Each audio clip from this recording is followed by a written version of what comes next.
Gracias te damos, bendito Padre, porque conforme a tu beneplácito y a tus propósitos eternos, Señor, tú nos tienes en esta hora, bendito Dios, reunidos como iglesia, Señor, como pueblo tuyo apartado para tu honra y gloria, oh Padre Santo, y te rogamos que seas tú en este momento poniendo en cada uno de nosotros predisposición y deseo, Señor, de alimentarnos de ti, de tu palabra y de tu verdad, Señor. Gracias, Padre Santo, por cada uno de mis hermanos acá presentes, oh Dios. Yo te doy las gracias por sus vidas, por sus familias representadas en cada uno de ellos, Señor.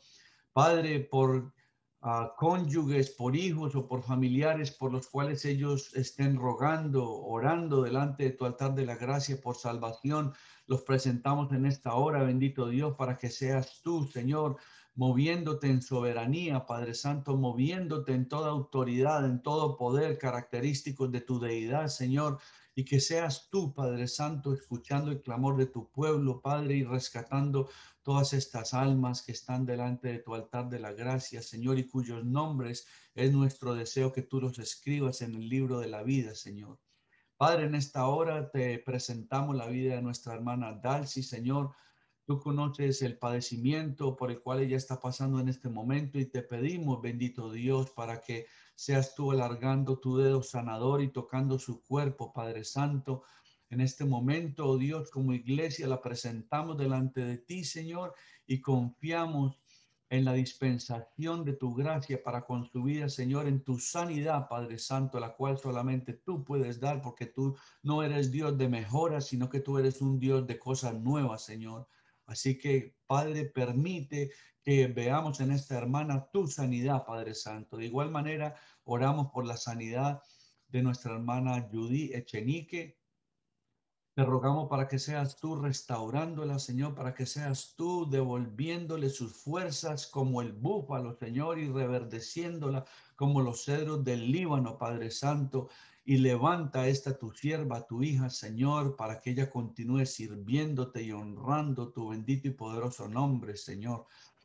Bendigo también a cada uno de mis hermanos que puedan estar en este momento en necesidades de salud, Señor, o en cualquier otro tipo de necesidad, sea financiera, sea necesidad espiritual, Señor. Padre, tú conoces cada uno de nuestros problemas, de nuestras debilidades, de esas áreas no sujetas en autoridad, señorío de Cristo, Señor, y te rogamos en esta hora para que seas tú obrando en cada uno de nosotros según nuestra petición delante de ti, Señor.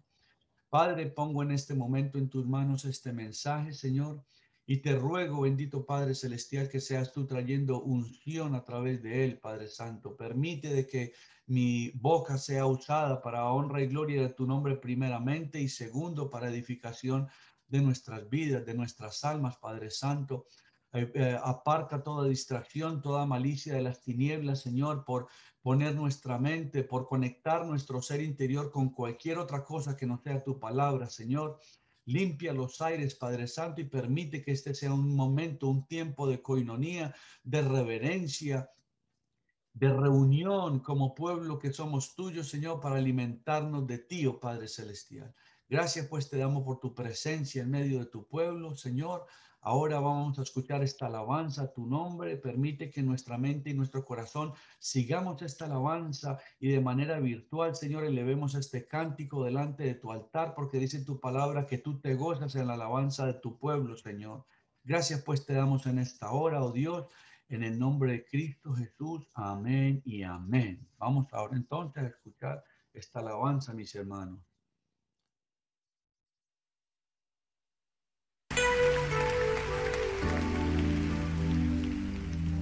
Señor, venimos delante de tu presencia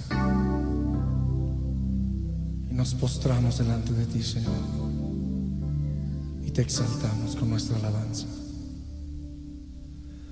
Al borde de tu gran trono me postraré hoy a ti.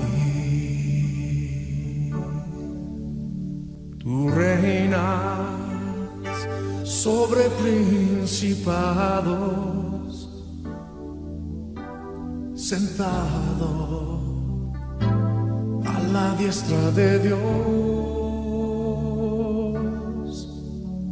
Exáltate, oh gran Cordero, tú vives hoy y vivirás. Corónate con mi alabanza. Tu nombre es el vencedor.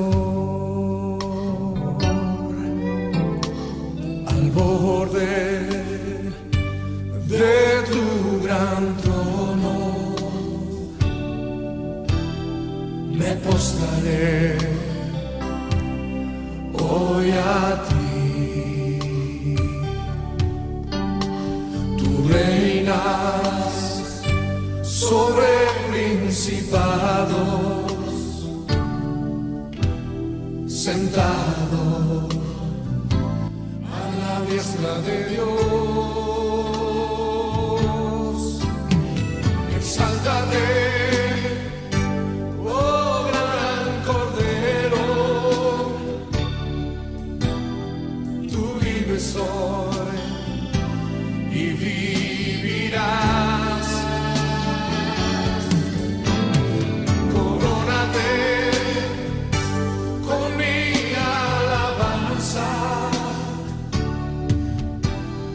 Tu nombre es el vencedor.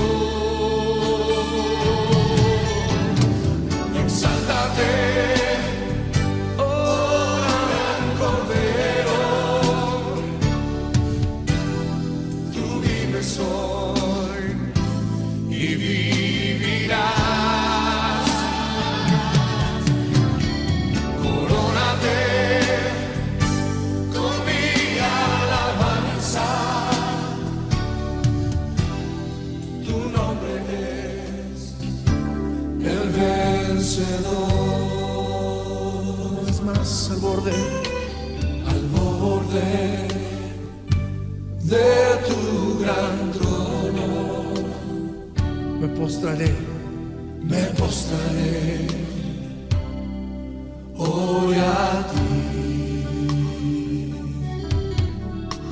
Tú reinas sobre principados, sentado a la diestra de Dios. Levanta tus manos, levanta tu voz, exáltate, exáltate. Oh gran Cordero,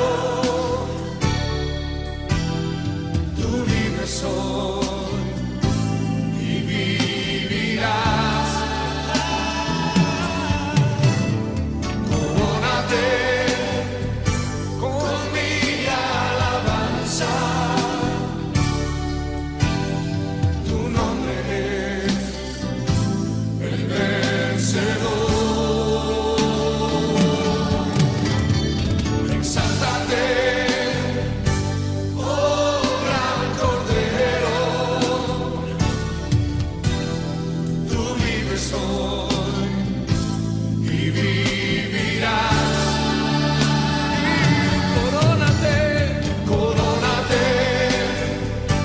con mi alabanza. Tu nombre es el vencedor. Exáltate, oh gran Cordero, tú vives hoy y vivirás. Corónate con mi alabanza. Tu nombre es el vencedor. Señor, exáltate, oh gran Cordero, tú vives hoy y vivirás.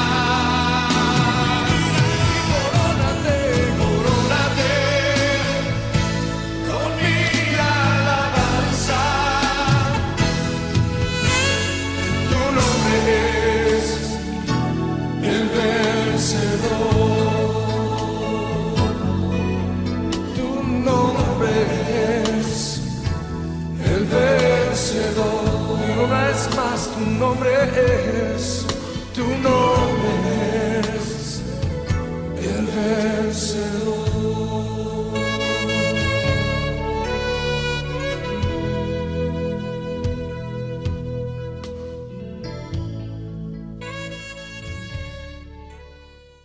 Amén. Gloria a Dios. Glorificamos tu nombre y le damos gracias por su presencia en cada uno de nosotros.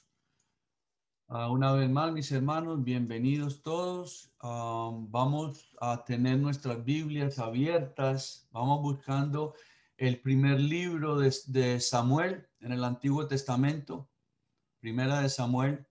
No les voy a dar versículos específicos en este momento porque vamos a estar leyendo en varios capítulos del libro primero de Samuel, pero les digo es para que tengan sus Biblias abiertas porque vamos a estar usando este libro primero de Samuel como referencia, pero vamos a estar en diferentes capítulos, como acabo de decirles.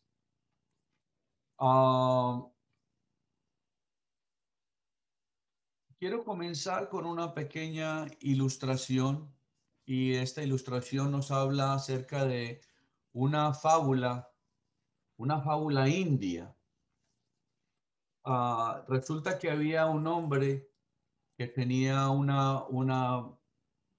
gran terreno, una viña.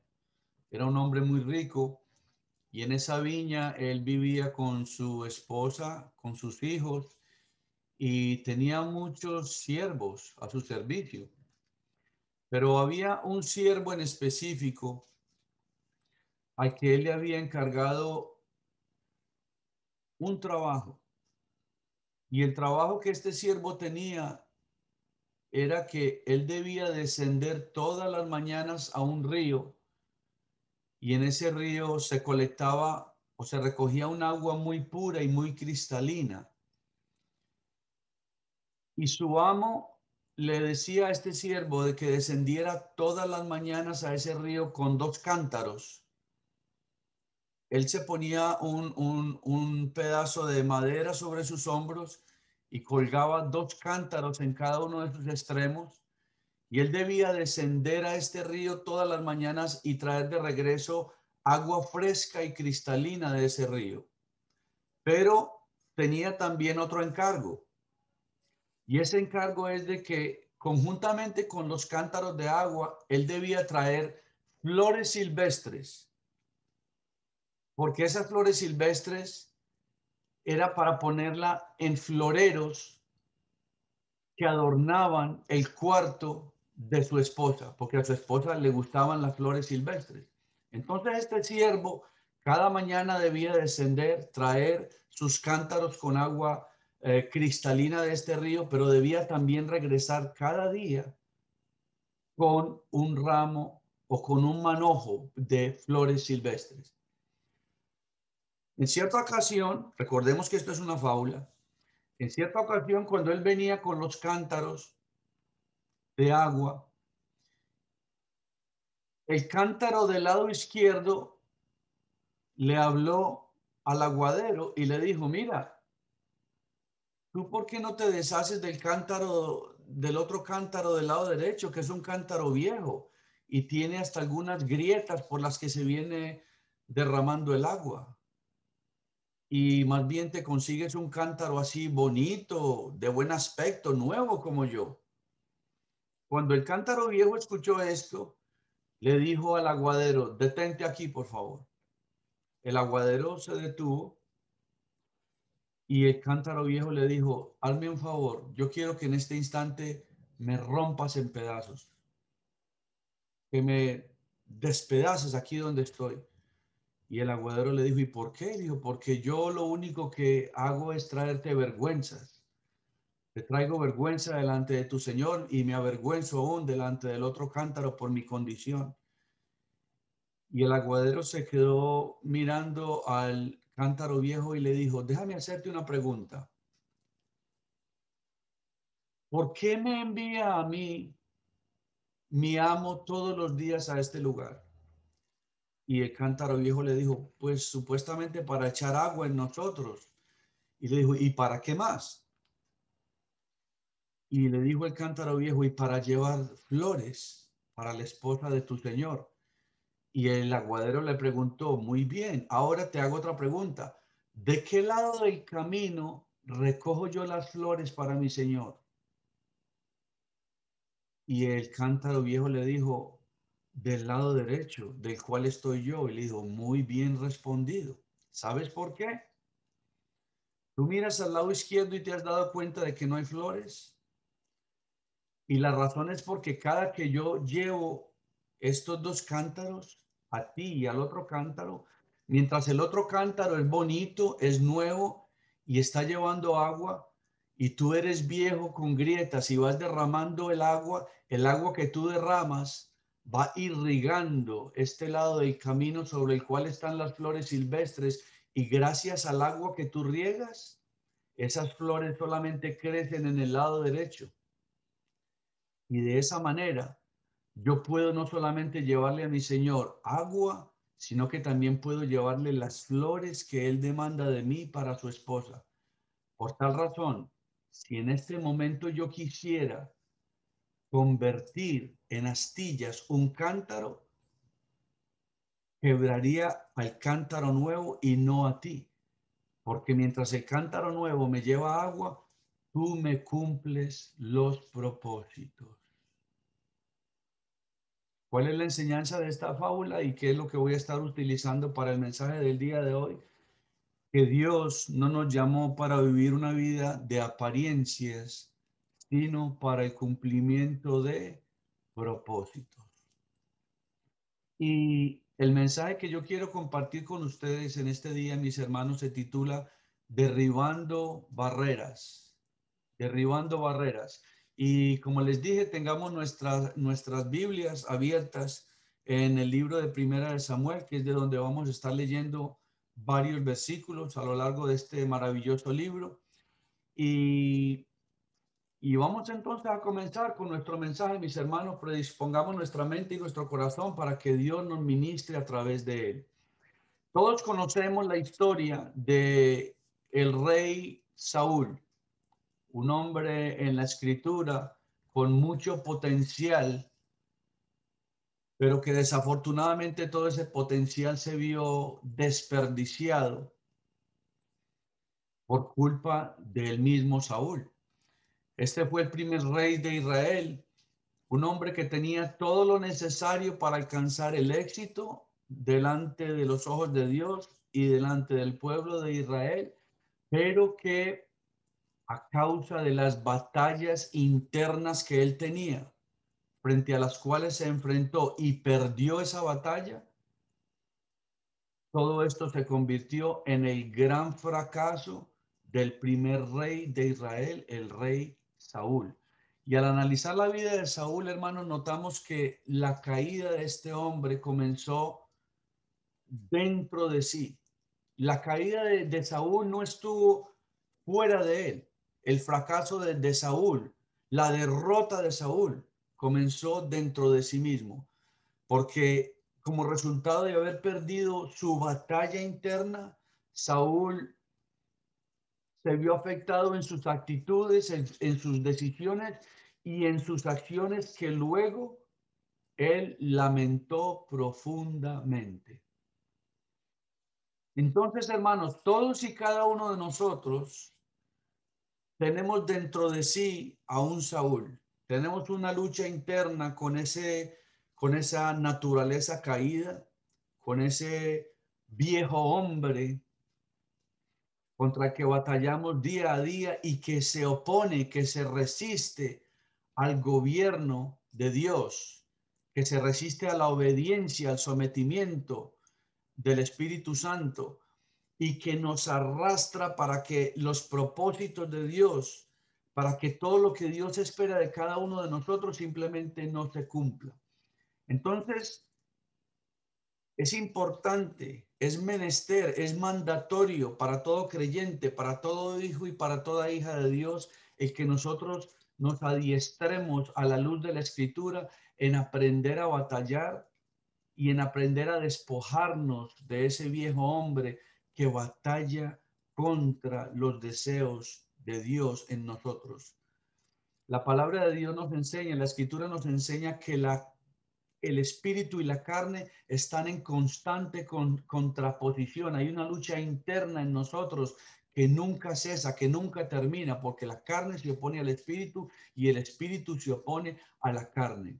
Entonces, si el deseo de nuestra vida, que ese debe ser el deseo de nuestra vida, ese debe ser el propósito, es convertirnos en vasos de justicia y en ser vehículos de bendición, obviamente primeramente para agradar a Dios y segundamente para testimonio del mundo que está sin esperanza y sin Cristo, entonces nosotros tenemos que aprender a batallar esa lucha interna primeramente para de esa forma poder convertirnos en vasos de justicia y en testimonios que honren a Dios, al testimonio de Cristo en nuestras vidas, para que de esa manera nosotros podamos ser emisarios de verdad y de luz a un mundo en tinieblas.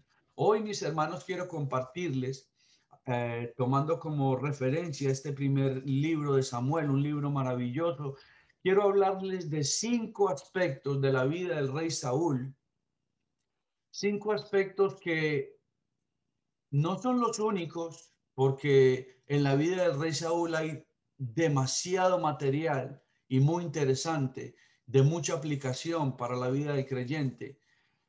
Pero voy a tomar solamente 5 aspectos de la vida del rey Saúl, con los cuales o a partir de los cuales yo quiero que cada uno de nosotros, incluyéndome yo mismo, cada uno de nosotros meditemos, analicemos en estos 5 aspectos de la vida de este rey en los que él perdió la batalla y que fueron la razón por la cual, como dije hace unos minutos, a pesar de ser un hombre con un gran potencial de haber podido dejar un legado en las escrituras como un hombre útil en las manos de Dios y como un gran rey para el pueblo de Israel, fue todo lo contrario, porque en estos 5 aspectos que vamos a hablar, él perdió esas 5 batallas. Repito, no fueron las únicas, pero 5 aspectos de la vida del rey Saúl que yo quiero que cada uno de nosotros contemplemos, analicemos, meditemos y si acaso en algún momento nos identificamos con alguna de esas áreas de la vida del rey Saúl, que como dije también al comienzo, en cada uno de nosotros habita un Saúl desde la perspectiva de que todas estas batallas que tuvo el rey Saúl son las mismas batallas que tienen ustedes y que tengo yo. Entonces vamos a analizar 5 aspectos de la vida del rey Saúl con las cuales nosotros nos podemos identificar, quizá con una, quizá con dos, quizá con todas, pero no desde una perspectiva destructiva, sino por el contrario, como dije, que sea la manera como Dios hable a nuestra vida en esta hora y si acaso nos identificamos con alguno de estos aspectos de la vida del rey Saúl, pues hoy es el día en que Dios nos dice, quiero que cambies en este aspecto de tu vida, quiero que seas vencedor en esta lucha interna que hay en tu mente y en tu corazón y que no te deja ser lo que yo quiero que tú seas. Y ese primer aspecto de la vida del rey Saúl lo encontramos en Primera de Samuel, capítulo 10. Vamos a buscar el capítulo 10 del libro de Primera de Samuel y vamos a leer los versículos 19 al 23. Primera de Samuel, capítulo 10, versículos 19 al 23. Yo estoy leyendo de la Biblia Reina Valera contemporánea. Ustedes a lo mejor pueden tener otra versión. El contexto no cambia. Dice la palabra de Dios en Primera de Samuel, capítulo 10, versículos 19 al 23. Pero ustedes me rechazan como tu Dios, aunque yo los protejo de todas sus aflicciones y angustias, y ahora quieren que los gobierne un rey. Pues ya que piensan así, preséntense ante mí, el Señor, en el orden de sus tribus y familias. Una vez que se reunieron todas las tribus de Israel, Samuel ordenó que se acercara la tribu de Benjamín. Luego hizo que se acercara la tribu de Benjamín en el orden de sus familias. Luego pidió que se acercara la familia de Matri y de ella pidió que se acercara Saúl, hijo de Cis. Lo buscaron entonces, pero no lo hallaron.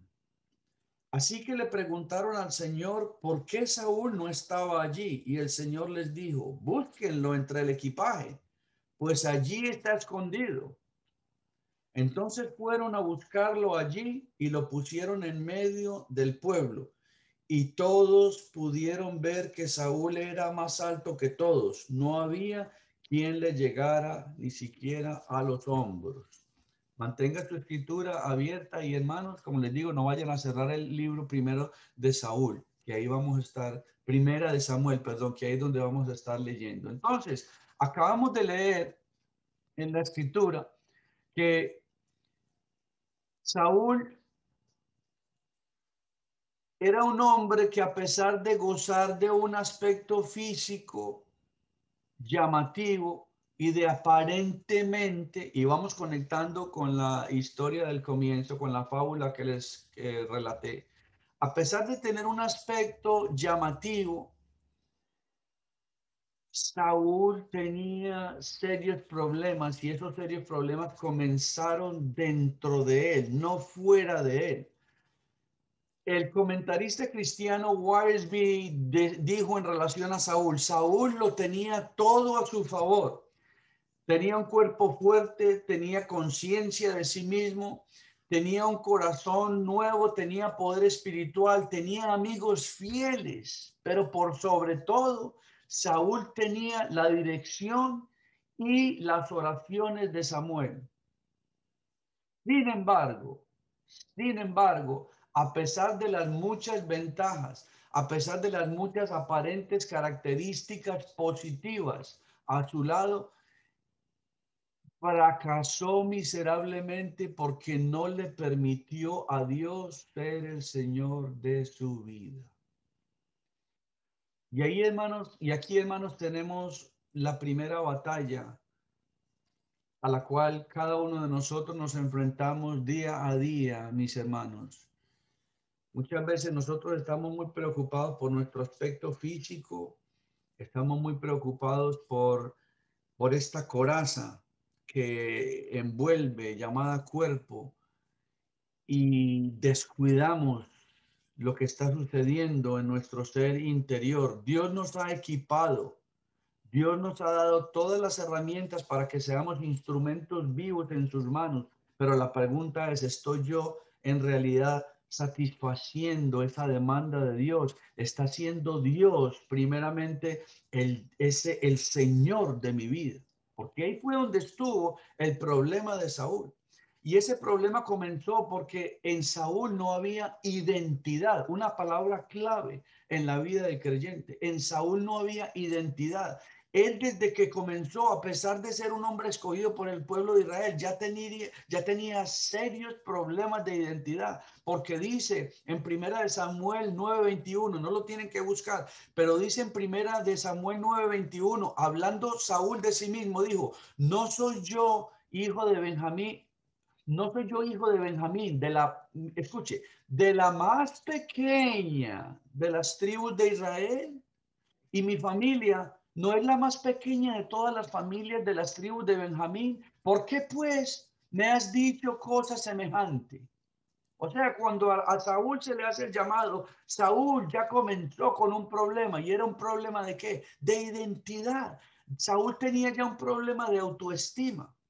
Saúl no le presta tanto atención al hecho de que lo estaban llamando a ser rey del pueblo de Israel, sino que Saúl estaba más concentrado en sus problemas internos, en sus problemas personales, en su falta de identidad, de autoestima.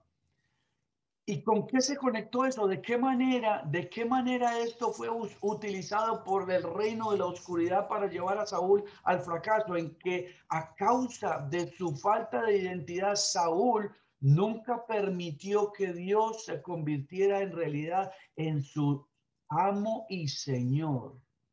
Que Saúl tuviera conciencia de su inferioridad no era el problema, hermano. El problema de Saúl era que Saúl no tenía una estrecha comunión con el Todopoderoso que le permitía ver más allá de su capacidad y de su posición. Hermano, meditemos en esto último que yo acabo de decir. Déjeme repetirlo. El problema de Saúl no era su inferioridad. El problema de Saúl era que como él no gozaba de una comunión completa con el Todopoderoso, esto hizo que su capacidad y su posición se vieran limitadas y eventualmente desencadenaran en el fracaso de su vida como rey de Israel. ¿Cuál es el principio que podemos aprender de este primer aspecto del carácter de la vida de Saúl? Que el creyente tiene que Parte. tener, hermano, por favor, no remuevan sus Igual. micrófonos. Yo no voy para allá. ¿Cuál es el primer principio que aprendemos de este primer aspecto de la vida del rey Saúl? Que el creyente tiene que tener una estrecha relación con Dios de tal forma de que esa relación que tengamos con Dios se convierta en el fundamento de seguridad y de estabilidad para nuestra vida. El Salmo 18, 31 al 33, y esto es algo que tiene que estar tatuado en la mente y en el corazón de todo creyente, porque de otra forma entonces nuestro cimiento no es Jehová. Dice el Salmo 18, 31 al 33, dice, porque ¿quién es Dios sino solo Jehová? ¿Y qué roca hay fuera de nuestro Dios? Dios es el que me ciñe de poder y quien hace perfecto mi camino, quien hace mis pies como de siervas y me hace estar firme sobre mis alturas. Aleluya. Si nosotros no tenemos esa convicción en nuestra mente y en nuestro corazón, entonces, hermanos, créanme que tarde o temprano nuestra falta de identidad con Dios, nuestra falta de sometimiento y de reconocimiento a Dios como nuestro amo y Señor va a converger en una falta de identidad y debilidad de carácter en la que nosotros no vamos a hacer de Dios nuestro cimiento de seguridad y de estabilidad. Amén. Segundo aspecto de la vida del rey Saúl. Saúl era un hombre que solamente tenía apariencia.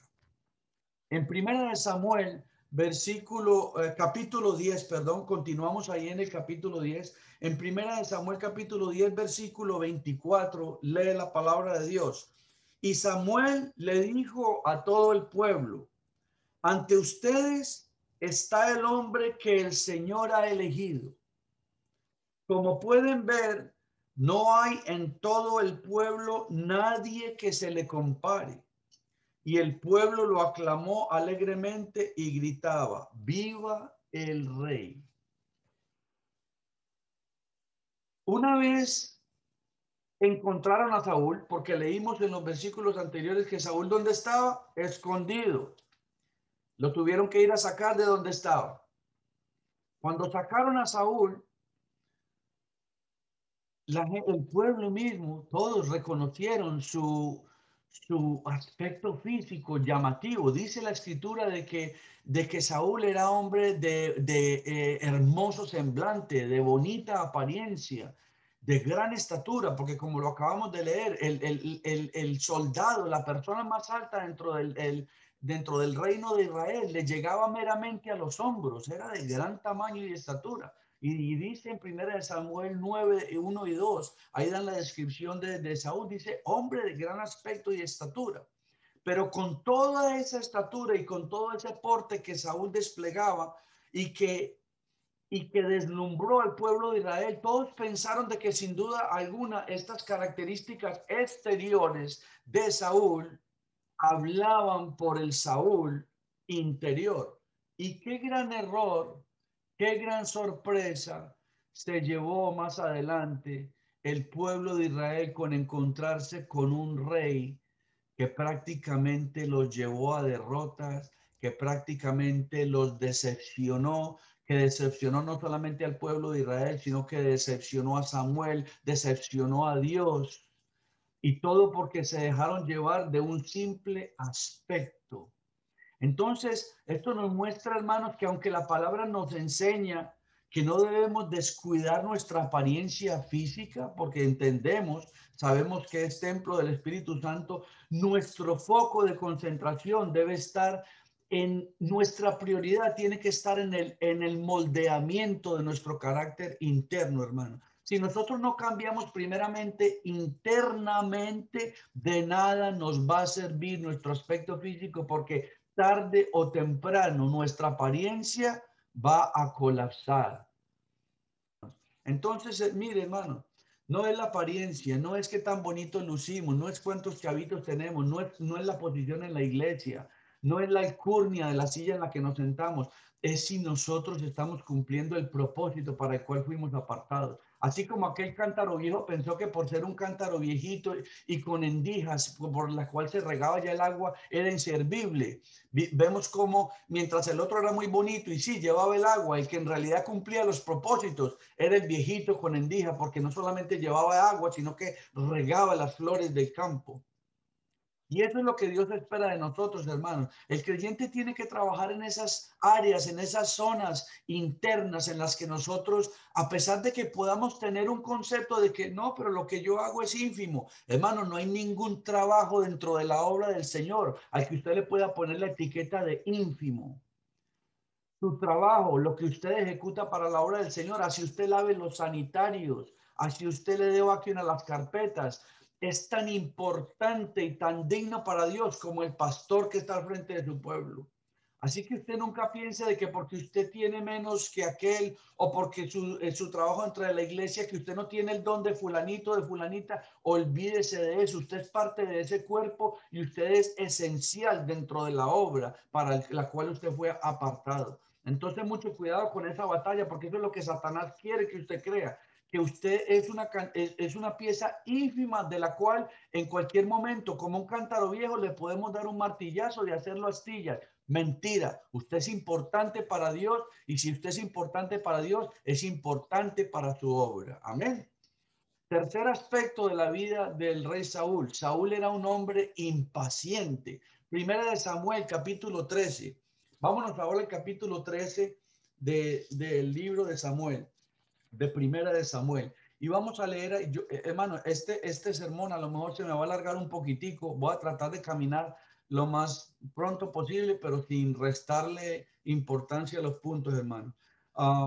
Capítulo 13 de Primera de Samuel, vamos a leer los versículos 8 al 12.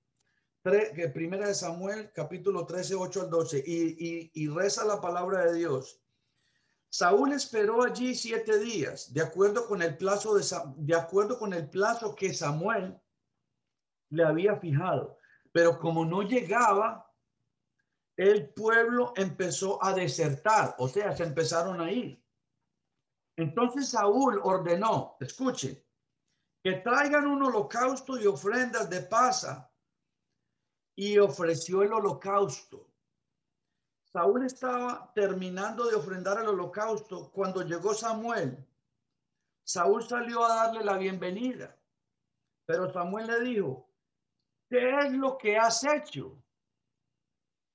Y Saúl le respondió, me di cuenta de que el pueblo estaba desertando y como tú no venías y los filisteos estaban reunidos en Micmas, pensé, ahora los filisteos van a venir a Gilgal para luchar contra mí y yo no he implorado la ayuda del Señor. Escuche, y yo no he implorado la ayuda del Señor. Así que me armé de valor y ofrecí el holocausto.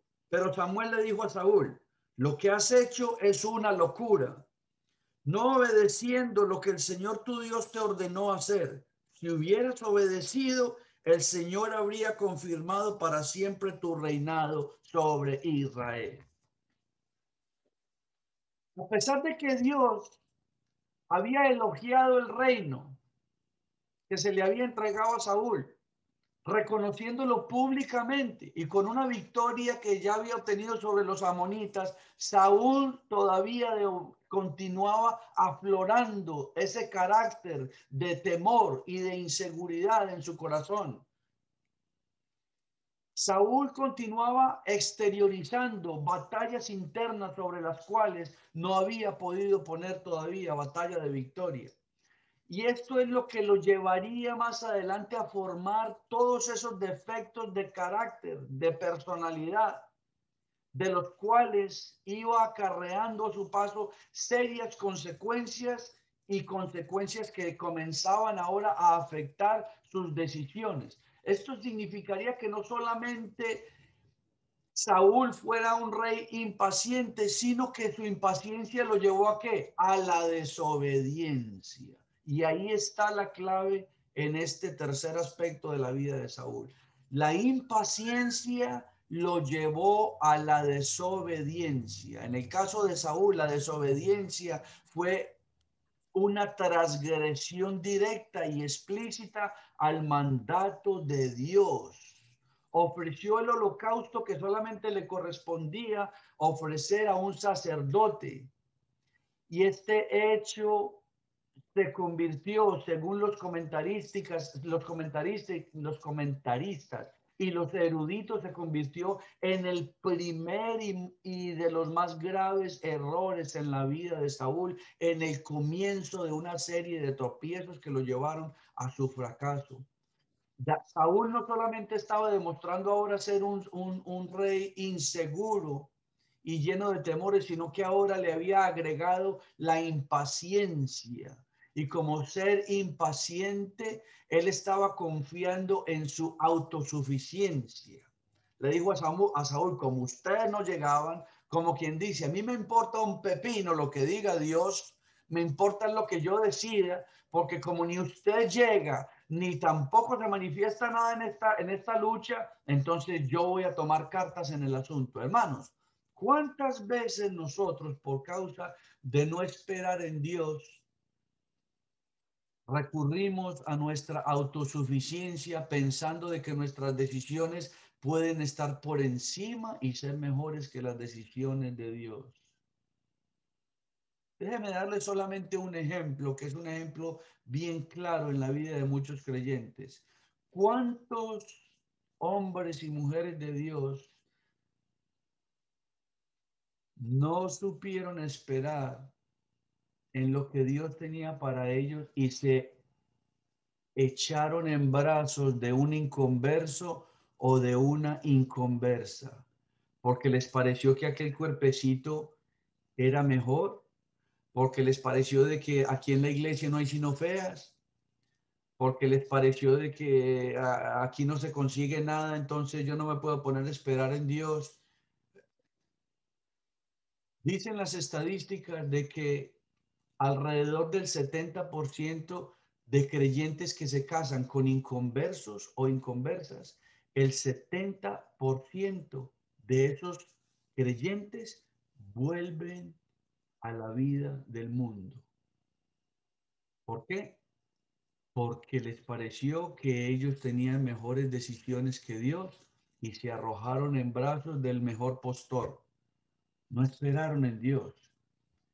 Yo exhorto, no es solamente esto para los que no están casados, esto nos aplica a todos porque todos en alguna forma u otra, en algún momento somos impacientes y queremos cortarle el camino a Dios.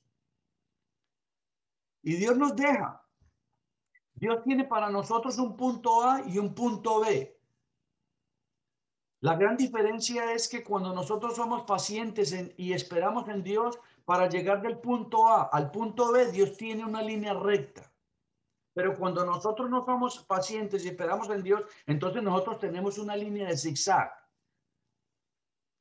Y nos salimos de la línea, del punto A, nos salimos al punto A2 o A3 o A4 en vez de ir al punto B. Y Dios nos deja. Dios deja que usted se vaya al punto A2, A3, A4 y Dios deja que usted se rasgue sus rodillas en las piedras del camino, que usted caiga, que usted sufra derrotas. ¿Para qué? Para que entienda que cuando nosotros escogemos, cuando nosotros determinamos, cuando nosotros tomamos decisiones, en vez de esperar en Dios, el camino es duro y pedregoso.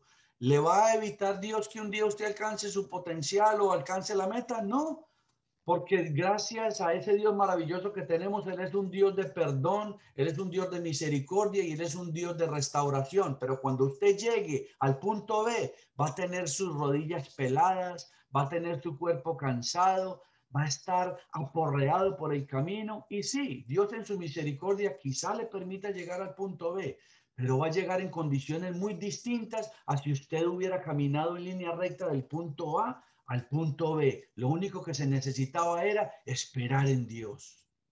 Entonces, el principio aquí, aprender, hermanos, es que la paciencia es una cualidad inherente de nuestra madurez espiritual. En la medida en que usted crece y madura espiritualmente, en esa medida usted aprende a esperar en Dios. Y es una característica de guerreros. En el libro de Colosenses capítulo 3 versículo 12 dice, vestíos pues como escogidos de Dios, santos y amados, de entrañable misericordia, de benignidad, de humildad, de mansedumbre y de paciencia. Todas estas características, todos estos atributos se los da Dios ¿a quién? Al que sabe esperar en él. Amén. Cuarta característica, cuarto aspecto de la vida del rey Saúl. Saúl era un hombre arrogante e impulsivo. Dese en cuenta cómo esta lista va agregando problema sobre problema, porque es que una de las situaciones cuando nosotros no permitimos de que el señorío de Cristo more en nuestro ser interior, un problema no se queda como es. Un problema desencadena en otro problema y un segundo problema en un tercero hasta que se va volviendo un cúmulo, hasta que se va volviendo un paquete, que es el paquete que Satanás quiere completar para darte la estocada final. Usted ha visto cuando en la feria taurina, ¿qué es lo que hace el torero? El torero con su manterola emborracha al toro, lo hace ir para lo cansa y cuando ya el toro está cansado con la lengua afuera, traque, el estoque. Eso es lo que hace Satanás con la vida del que no sabe esperar en Dios, del que no se sujeta a Dios. Él lo torea hasta que usted está cansado y ahí nos mete el estoque. Aquí vamos con el cuarto aspecto de la vida del rey Saúl, un hombre arrogante e impulsivo. Primera de Samuel, capítulo 14, Primera de Samuel, capítulo 14, versículos 23 y 24. Versículos 23 y 24 y después saltamos al 27. Primera de Samuel 14, 23 y 24 y luego el 27. Y dice la palabra de Dios. La batalla llegó hasta Bet-Aven y así salvó el Señor al pueblo de Israel. Ese día los israelitas se vieron en aprietos porque tenían mucha hambre, porque Saúl había hecho jurar al pueblo que no comerían en todo el día hasta que se hubiera vengado de sus enemigos. Cualquiera que desobedeciera quedaría bajo maldición. Versículo 27. Sin embargo, como Jonatán, su hijo, no había oído a su padre poner bajo juramento al pueblo, alargó la punta de una vara que traía en la mano, la remojó en un panal de miel y se la llevó a la boca, con lo que recobró el ánimo. Estaba cansado, agotado ya Jonatán, pero como él no había escuchado el mandamiento absurdo, la orden absurda que había dado su padre, el rey Saúl, de no comer nada. Entonces él con una vara cogió miel del panal y comió, y el azúcar de esa miel le empezó a devolver las fuerzas. Ahora vámonos a los versículos 43 y 45 de ese mismo capítulo, 43 y 45. Y dice la palabra, Saúl le preguntó, esto fue Saúl preguntándole a Jonatán. Saúl le preguntó, confiésame qué es lo que has hecho. Y Jonatán le dijo, es verdad que comí un poco de la miel, la cual tomé con la punta de la vara que traía en la mano, y por eso tengo que morir. Y Saúl le respondió, que Dios me añada mayor castigo si no cumplo mi promesa, hijo mío, tienes que morir.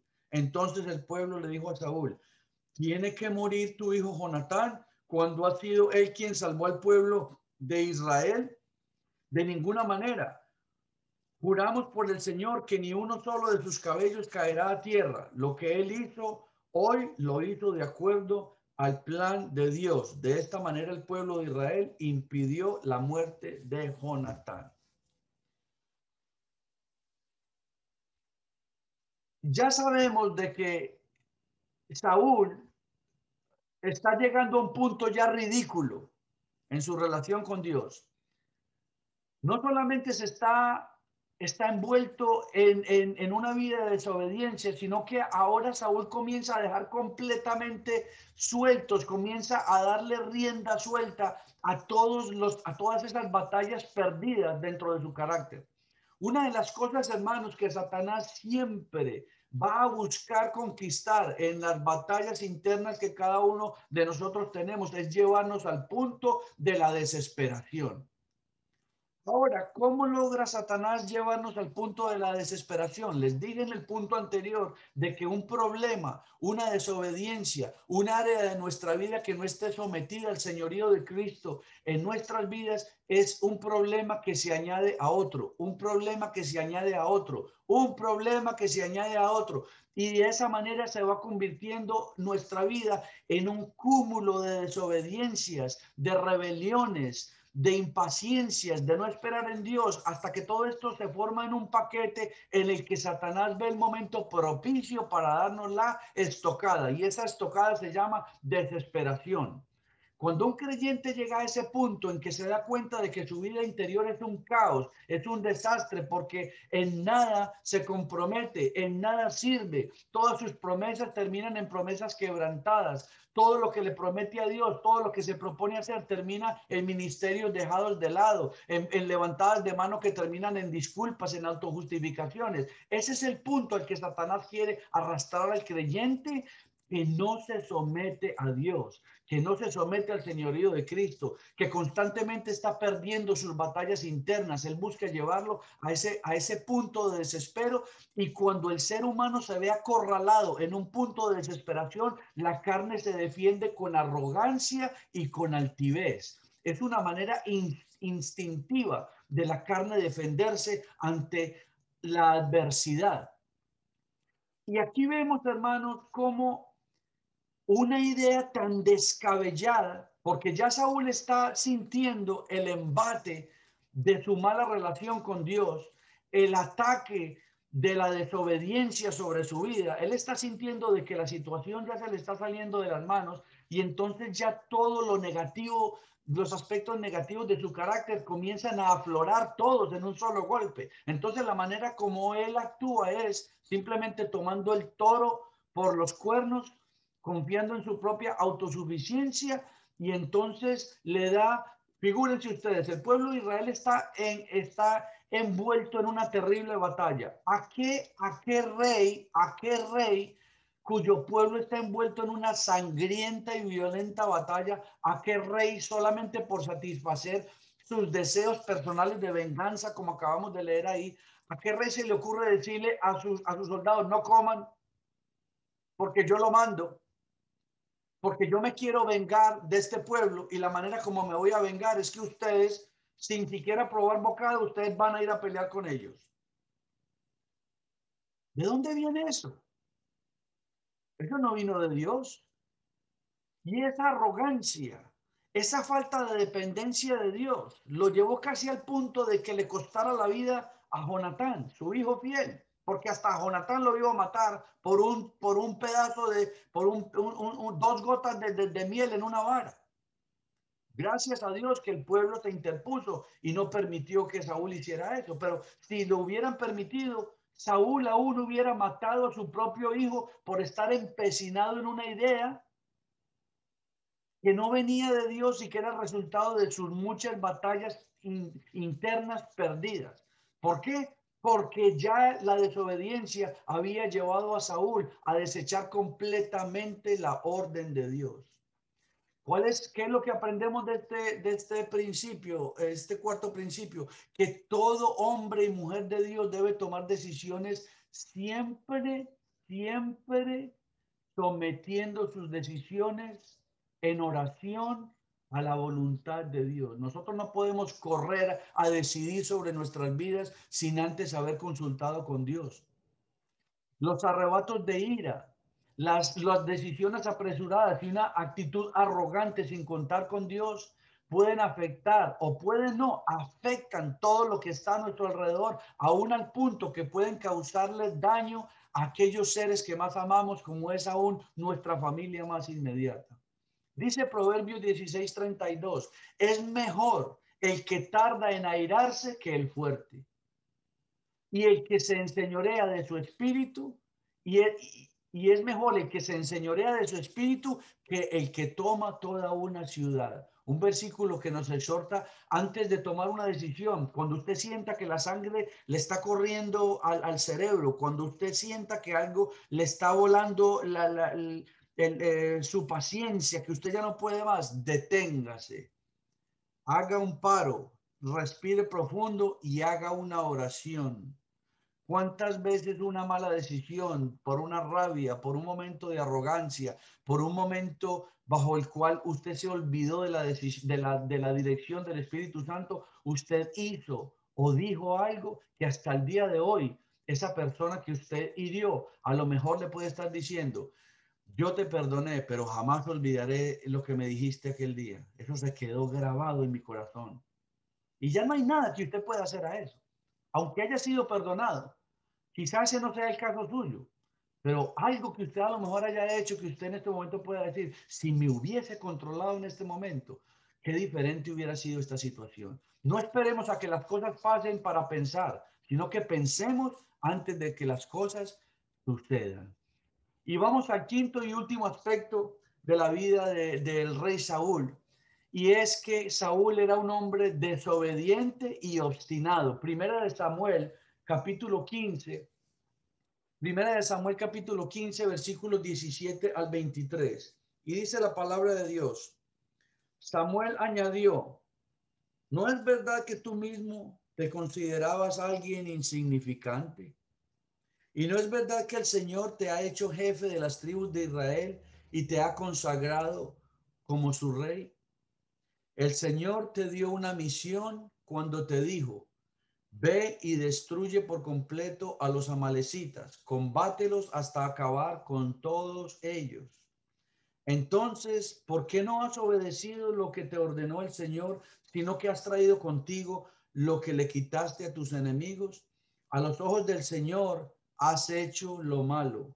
Pero Saúl le respondió: yo cumplí, escuchen esta palabra, yo cumplí con lo que me ordenó el Señor. Destruí a los amalecitas y como prueba he traído a Agag, su rey. Fue el pueblo quien tomó lo mejor de las ovejas y vacas, lo que debió haber sido destruido primero, para ofrecer sacrificios al Señor tu Dios en Gilgal. Samuel le contestó: ¿y crees que al Señor le gustan tus holocaustos y ofrendas más que la obediencia de sus palabras? Entiende que obedecer al Señor es mejor que ofrecerle sacrificios, y que escucharlo con atención es mejor que ofrecerle la grasa de los carneros. Ser rebelde es lo mismo que practicar la adivinación, y ser obstinado es lo mismo que ser idólatra. Puesto que tú no tomaste en cuenta lo que el Señor te ordenó, tampoco Él te toma en cuenta como rey de Israel. Santo Dios. Por todo lo que le pasó, uno podría llegar a la conclusión: bueno, yo creo que Saúl tuvo suficiente para enderezar su senda, para enderezar su camino, para ponerse a cuentas con Dios y comenzar una vida derecha delante de Jehová. Negativo. Saúl había llegado al colmo de su rebeldía, al colmo de su desobediencia, y Jehová se hastió de Saúl. A Saúl ya no le importaba lo que le indicara Dios, lo que le mandara Dios, lo que le dijera Samuel, lo que le dijera nadie. Solo le importaba hacer las cosas como a él le parecía, y por tal razón la consecuencia fue que Dios lo desechara como rey de Israel. Y hermanos, aquí está la razón por la cual nosotros tenemos que tener mucho cuidado con la manera como nosotros conducimos nuestra vida. Muchas veces nosotros como creyentes, y creo que hace poco, creo que fue la semana pasada, comenté algo de eso. Es por eso que nosotros como creyentes tenemos que ser muy cautelosos con la manera como nosotros lidiamos con esas canitas al aire en nuestra vida cristiana. A nosotros a veces nos parece que un desliz aquí, una mentirita allá, una canita al aire aquí, otra canita al aire allá. Total, aquí no hay hermanitos en la fe, aquí nadie me está viendo y aquí no hay ningún evangélico. Por tal razón, levantémonos la bata. Hermanos, al creyente lo único que le debe interesar es primeramente que hay un ojo que te está viendo constantemente, el ojo de Dios, aquel que vive en un eterno presente, aquel que nunca duerme, aquel que es omnisapiente y omnipresente, y que tus pensamientos, tus palabras y tus acciones están siendo examinadas por el Espíritu Santo y escritas para tu beneficio o para tu juicio. Todo lo que nosotros hagamos delante de Dios que contradiga una vida bíblico y cristocéntrica, todo eso va a ser usado en nuestra contra. Usted no ha visto que cuando la policía agarra a un criminal o una persona que ha cometido algún delito, que le leen sus derechos, dice todo lo que usted haga o diga puede ser usado en su favor o en su contra.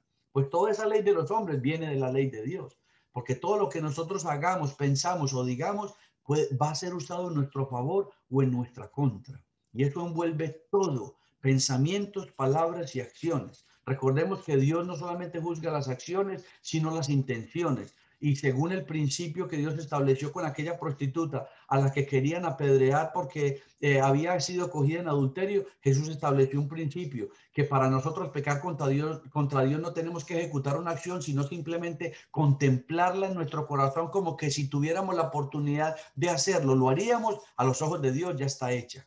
Entonces, hermanos, tengamos mucho cuidado en la manera como nosotros caminamos, no delante de los hombres, no representando aquel cántaro muy bonito que porque iba lleno de agua ya iba por la maceta. No, hermanos. Representemos más bien a ese cántaro que aunque sea viejito y con endijas, cumplía propósitos.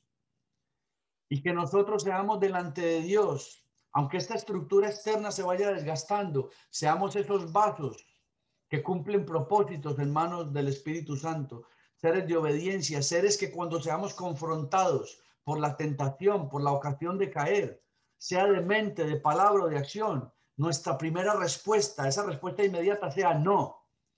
No. Hermanos, en ese libro que hace muchos años yo compartí con la iglesia, que lo enseñé, me tomó, el pastor me dio 2 meses y me tomó como 9 meses, me iban a votar de la iglesia bautista central. Yo enseñé el libro Victoria sobre la oscuridad. Y en ese libro, hermano, explicaba el autor de que el creyente tiene un segundo. Todos los que son viejitos en la iglesia ya saben este relato porque por muchos años pero a los que no, el creyente tiene un segundo para decidir su posición en la batalla. Y ese segundo lo determinan 2 palabras, sí o no. Porque en el segundo, número 2, en el segundo, valga la redundancia, el segundo determina quién tiene la autoridad en la batalla. Cuando nosotros somos confrontados por la tentación, por la ocasión de caer, por la mentira, por el engaño, por todo aquello que son frutos de la carne y a los cuales nosotros no sabemos responder, como Cristo, siendo Señor en nuestro ser interior, tenemos un segundo para decir sí o no. Pero dependiendo de la respuesta que nosotros demos, esto determinará si continuamos en la batalla en autoridad o cedemos la autoridad a nuestro enemigo. Un segundo tiene el ser humano para determinar si es vencedor o vencido. Cuando nosotros nos sentamos a contemplar nomás la ocasión de caer, ¿será que sí veo esa peliculita? ¿Será que sí me tomo ese aguardientico? ¿Será que sí me siento con esta gente a echar chistes verdes aquí? Nada más 5 minuticos. 5 minuticos. Cuando tenemos solamente un segundo para ser vencedores o vencidos. Y es por eso, hermano, que cuando nosotros perdemos esas batallas internas no se quedan solamente a manera de frustración dentro de nosotros. Eventualmente esas derrotas afloran. Y entonces llegamos al punto máximo de afloramiento de esas derrotas que se convierten en ¿qué? En desobediencia. llegamos al punto en que la palabra de Dios nos confronta de tal manera que ya decimos, usted no ha escuchado en algún momento, yo lo he escuchado muchas veces, a gente que en tiempo atrás se congregaban y después vimos que no volvieron a la iglesia y les llegamos a preguntar, ¿qué pasó? ¿Qué pasó? Y una de las respuestas es, eso no era lo mío. No es que eso no era lo suyo. La respuesta correcta no es que eso no era lo mío. No hay ninguna criatura que le pueda decir a su creador, tú no eres lo mío. Porque la criatura está conectada con el creador a través de la vida, del alma. Ninguna criatura le puede decir a su creador, tú no eres lo mío. No es que Dios, ni su evangelio, ni su palabra no es lo mío. La respuesta correcta es, no me quise someter a Dios. Por tal razón me alejé. Esa es la respuesta correcta. ¿Y ese es el resultado de qué? De que perdimos todas nuestras batallas interiores. ¿Por qué? Porque nuestra autosuficiencia, nuestras canitas al aire y nuestro coquetear con la ocasión de caer siempre le dio al enemigo de nuestras almas la autoridad y siempre fuimos vencidos. Y al momento de venir a servirle a Dios con trajecitos muy bonitos, con Biblias con piel de culebra y con un billetico en un sobre amarillo, pensamos de que esa era la manera de vivir el evangelio. Y Satanás vino y nos abofeteó cuando nos dijo, hipócritas, te tengo en mis garras. Hermanos, que eso no sea la situación de ninguno de nosotros. Yo espero que estas palabras no suenen fuertes ni ofensivas, porque yo no me estoy refiriendo a nadie en particular. Estas palabras van para mí también, porque antes de yo compartírselas a ustedes, el Espíritu Santo me las confrontó a mí. Y si yo les estoy hablando a ustedes con hipocresía, el primero en ser juzgado por este mensaje voy a ser yo. Entonces yo tengo que asegurarme de que lo que yo les estoy diciendo a ustedes se cumpla primeramente en mi vida. Entonces, hermanos, estos fueron 5 aspectos de la vida del rey Saúl, que yo espero que en esta hora Dios nos haya hablado a cada uno de nosotros. Si estamos caminando en canitas al aire, si estamos caminando en coqueteos con el pecado, con la ocasión de caer, si estamos contemplando a lo mejor a personas que no son cristianas para influenciar nuestra vida o para establecer contrataciones con ellos en algo tan serio como es el matrimonio. Hermanos, cuidado. Hoy nos dice el Señor, cuidado con el paso que vas a dar, porque esto no viene de mí.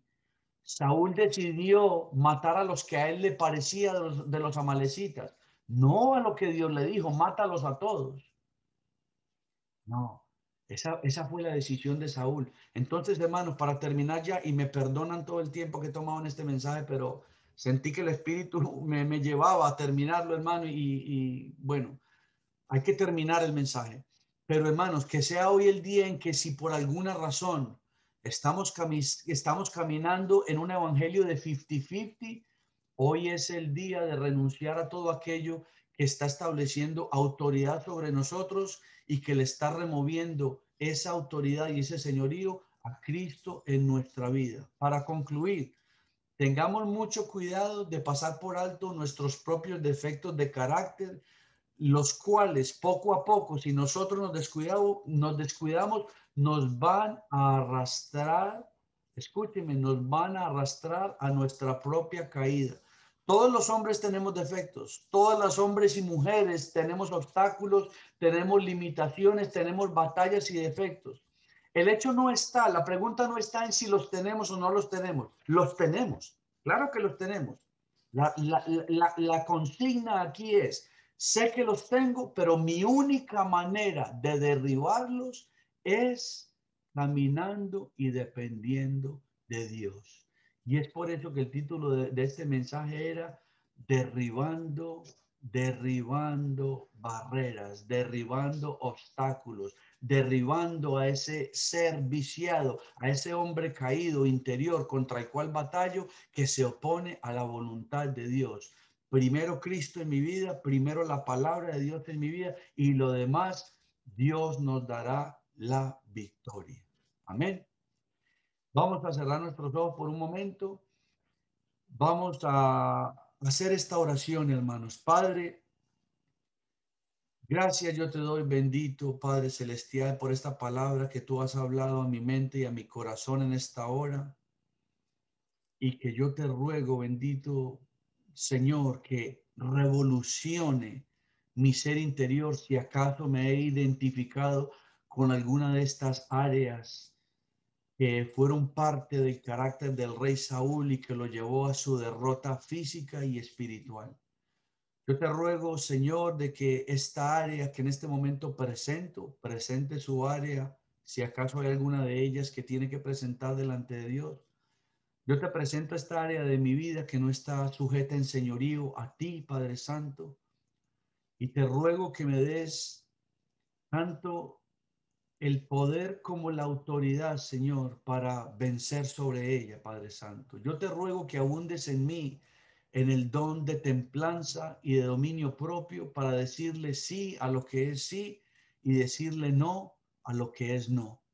Y permite, oh Padre Celestial, de que de este momento en adelante, tú que eres un Dios de restauración, de perdón y de cosas nuevas, tú me des la oportunidad de levantarme, de renunciar a este aspecto de mi vida que hoy entiendo ha estado caminando en desobediencia a ti y en autosuficiencia, lo cual me ha llevado a una vida de rebeldía en contra tuya. Y que a partir de este instante, Señor, toda decisión, toda impaciencia y toda autosuficiencia sea primeramente traída delante de tu altar de la gracia, Señor, para que tú la examines y seas tú el que me confirme en lo que hablar, lo que decir y lo que hacer, Señor. Gracias, Padre Santo, por la sangre de Cristo en el Calvario, que fue la que pagó el precio para que yo en este momento pueda ser restaurado. Y gracias, mi Señor, porque en ti hay perdón y hay restauración. Gracias te doy, bendito Dios, por este mensaje, por las palabras que tú has puesto en mi boca y por poder compartirlas con mis hermanos en la fe, que yo estoy seguro que han hablado a cada una de nuestras mentes y de nuestros corazones en el nombre de Cristo Jesús. Si hay alguno en medio nuestro que no haya recibido al Señor Jesucristo como su Salvador personal, este es el momento de hacerlo. Si no lo has hecho, repite esta oración. Señor, en este momento entiendo de que mi vida apartada de ti no es nada. Dice tu palabra de que tú eres la vid y nosotros los pámpanos y apartados de ti nada podemos hacer. En este momento me acojo a esa sangre derramada en la cruz del Calvario y te pido que tú perdones mis pecados, oh Padre Celestial, y que escribas mi nombre en el libro de la vida. Y si así lo has hecho, en este momento le damos gracias a nuestro Padre Celestial porque ha llegado la salvación a tu vida. Comienza a vivir una vida de compromiso, de lectura bíblica y de búsqueda de Dios, de la presencia de Dios en tu vida a través de la oración y conviértete en arcilla moldeable en las manos del Espíritu Santo de Dios. En Cristo Jesús. Amén y amén.